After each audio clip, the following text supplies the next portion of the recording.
Problem number 16. Two identical objects of mass m are placed at either end of a spring constant k, and the whole system is placed on a horizontal frictionless surface. At what angular frequency omega does the system oscillate? Solution. Let's draw this picture.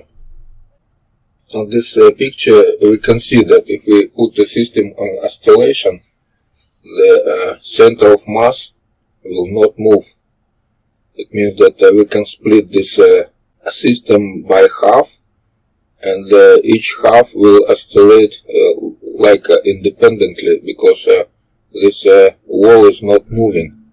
It means that we have from the right we have system with the mass and the spring with constant 2k, and on the left the same thing.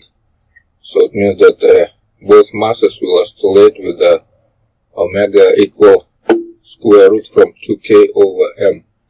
Correct answer is B. Problem number 17. You are given a standard kilogram mass and a tuning fork that is calibrated in Hertz. You are also provided with a complete collection of laboratory equipment, but none of it is calibrated in SI units. You do not know the value of the fundamental constants.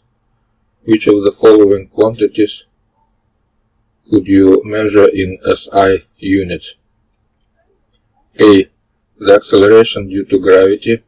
B. The speed of light in vacuum. C. The density of room temperature water. D. The spring constant of a given spring. E. The air pressure in the room. Solution. Because we have a calibrated tuning fork, we can measure frequency for some equipment. And here we have mass, and also if we check all 5 answers, we can see that the number D has a spring, so we can connect the mass to spring, connect it to fork like this, and measure what is the frequency of oscillation of this system.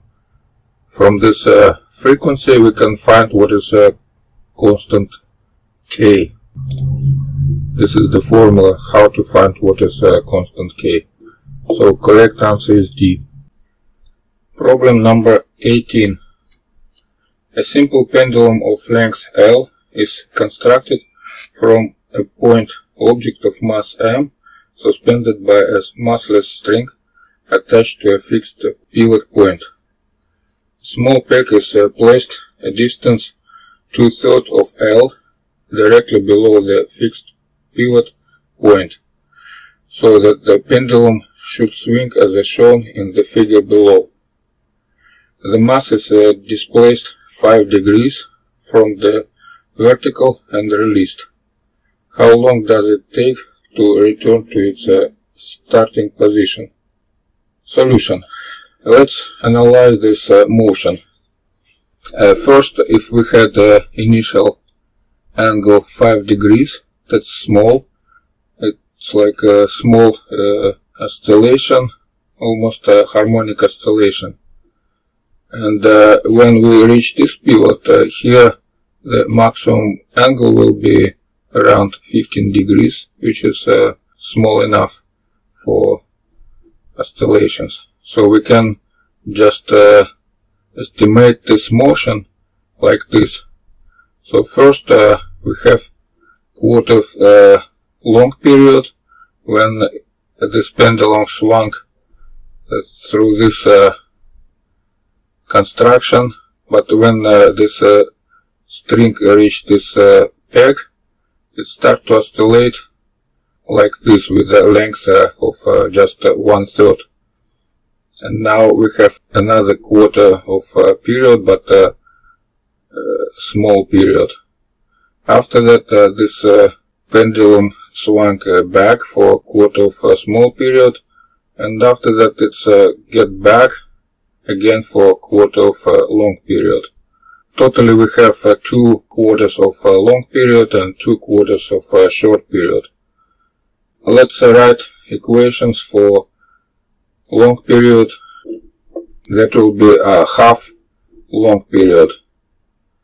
And also we have half of a short period. That's this one.